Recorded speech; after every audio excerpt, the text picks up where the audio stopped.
Гурван модны үлгэр.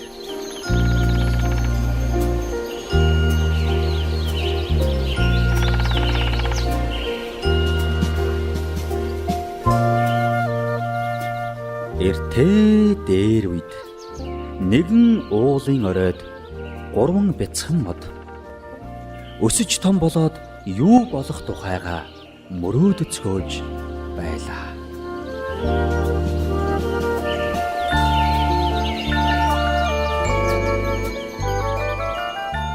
Эхний бяцхан мод тэнгэрт алмаз эрдэнэт гялтганах оддыг хараад би эрдэнцийн хайрцаг болмоор байна. Алтаар бүрүүлж, гоёмсог чулуугаар дүүргүүлж, энэ дэлхий дээрх хамгийн сайхан эрдэнцийн хайрцаг болно доо хэмээн.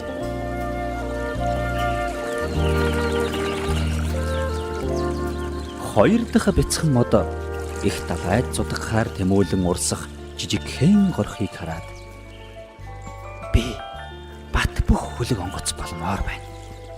Би далаа тэнгисүүдээр аялж их хаадыг хүссэн газар нь хүргэх энэ дэлхийн хамгийн том бат бүх хөлөг онгоц болно доо гэж.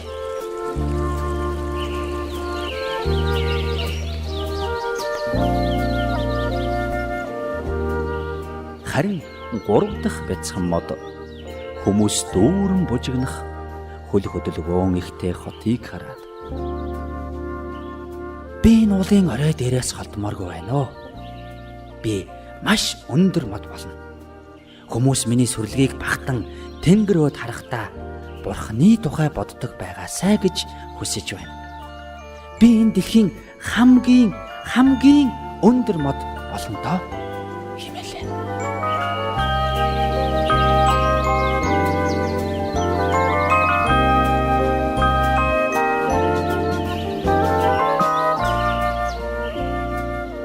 Энэ цагаас хойш он жилүүд урсан өнгөрч бороорж нар мандсаар нэг л мэдхэд нөгөө гурван бяцхан мод маань том моднууд болцгоо.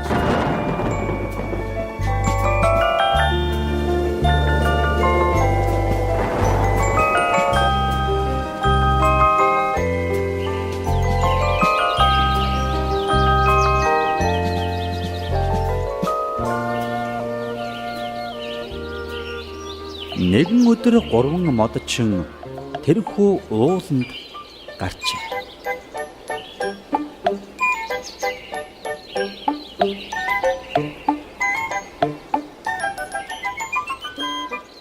Эхний модчин мөнөөх эхний модыг хараад эд чинь ямар сайхан мод вэ? Миний хийх зүйлд яг тохирох юм байна гэжгэн ийхүү тэрээр модыг хурц сүхээрээ цавчин унгалаа.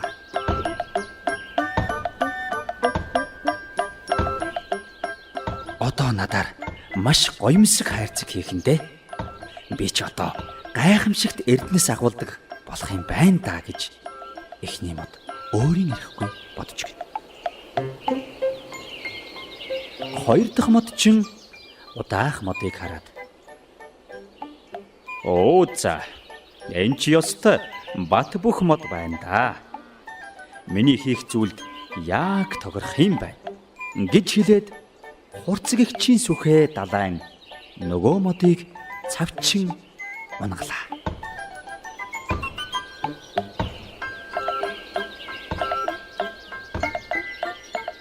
Одоо ч би их далайгаар аялна да. Хаад зориулсан бат бүх хөлөг онгоц болно доо гэж хоёр дахь мод ихэрхэн баярлан бодож гин. Хамгийн сүүлчийн модчин гурав дахь мод руу харсан боловч гурав дахь мод хэрд хийсэн ч гэсэн цэгц чулуухнаар тэнгэрөөд өндийн өөрийн мөрөөдлөө бодон зоригтойгоор зогслоо. Гэвч тэр модчин яасан гэж санав? тэрээр дээш өлийн харсан ч үгүй. Ямар ч мод байсан ялгаа юу байх вэ? Гэж хэлээд л хурц үхэ далайн нөгөө модыг цавчин унгахын тэр.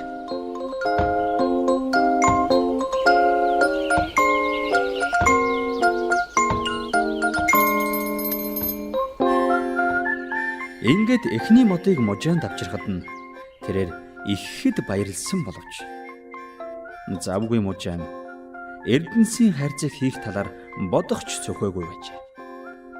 Тэрээр ажилд нухлагдан эвэрссэн гараараа түүгээр малын тэжээлийн хайрцаг хийж орхихон.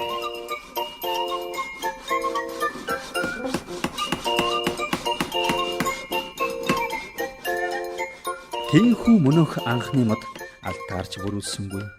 Эрдэнэс ярьж дүүргэгдсэнгүй. Харин үрцээр бүрүүлж мал дөгөх өвсөөр дүүргэвдлээ.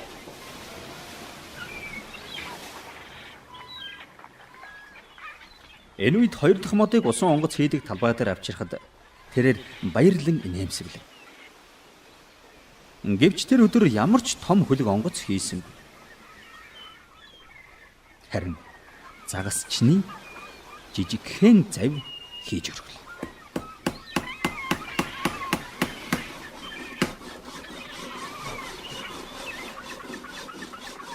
Түүгээр завь хийсний дараа их далайд байтугай. Гол мөрөндөж хөвж хүчрэхээргүй байсан тул түүнийг бяцхан нууранд аваачлаа. Ингээд л тэрээр өдөр бүр эвгүй үнэртэй загас зөөдөг бол.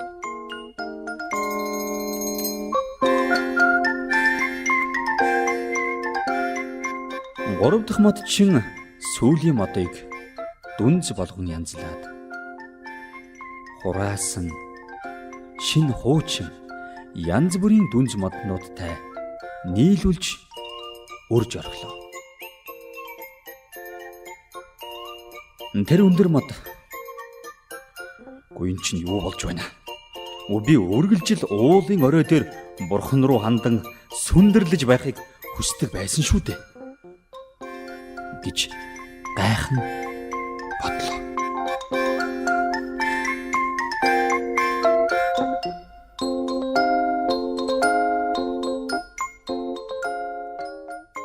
Ингээд он цаг өнгөрсөөр нөгөө гурван мод хүсэл мөрөөдлөө бараг мартаж орхиж. Гэвч нэгэн намуухан шөнө залуу эмэгтэй шинэхэн мэндэлсэн хүүгээ малын тэжээлийн твшинд тавихад эхний модны дээр алтан мод галалцж байв.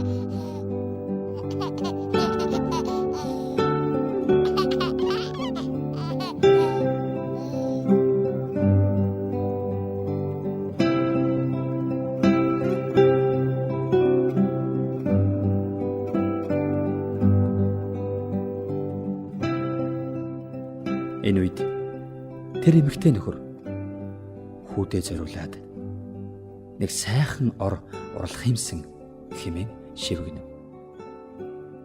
Харин тэрхүү хуучирч муудсан модон твшин дээр одны галбаа тусахад нь эмэгтэй нөхрийнхөө гарыг хэлбээд инээмсэглэж энэ ор их сайхан юм аа. Өөр сайхан ор хийх хэрэггүй гэж хэллээ.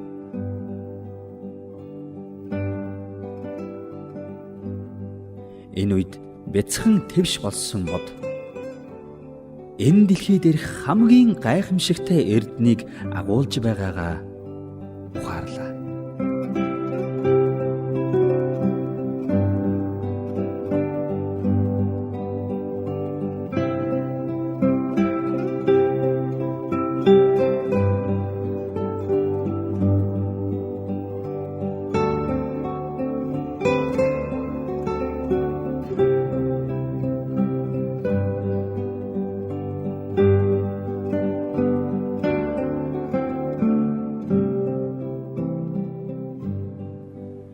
Түүнээс хойш нэлээд хугацаа өнгөрсөний дараа нэгэн орой ядарсан аянчин нөхдийнхээ хамтаар мөнөх загасчны жижигхэн завинд шагцалтан явж байв. Хоёр дахь модоо нууранд аажуухан хөвөн явж байтал аянчин бүүэлэгдэн унтж орхил. Тун жодолгүй тэнгэр харанхуйлж хүчиж шуурга болох нь тэрэ.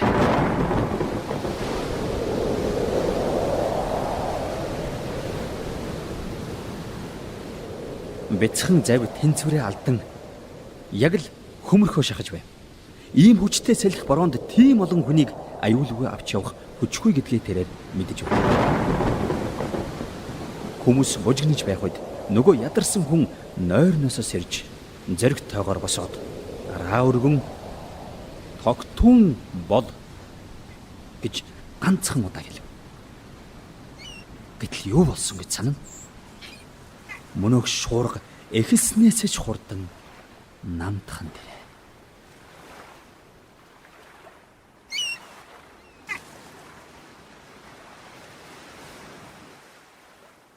Энэ мөчөд завь болсон мод тэнгэр ба газрын хааныг авч яваага гэнэт ухаарлаа.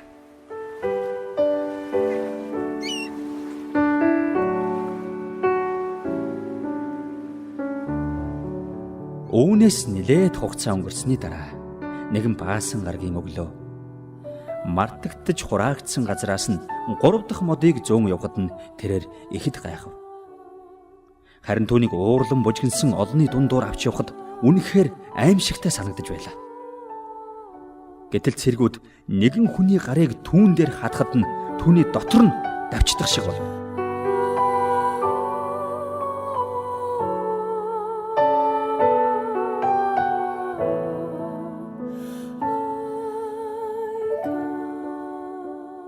Түүнд үнэхээр аимшигтай хэрцгий муухай санагдаж байна.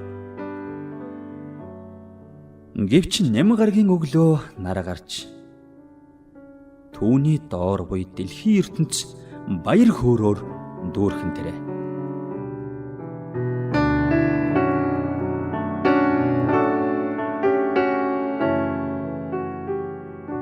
Ингээд бурхны хайр бүх зүйлийг өөрчилсөнийг 3 дахь мод ухаарлаа. Тийм ээ. Тэр мод хүн төрлөختнийг аварсан эзний загалмай болжээ. Ийхүү өнөөх 3 бяцхан модны мөрөөдөл биелсэн гэдэг.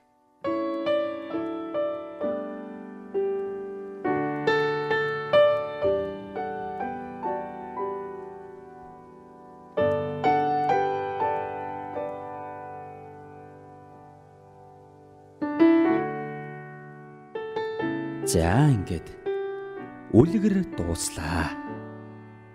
Миний бяцхан дуу сайхан амраарай.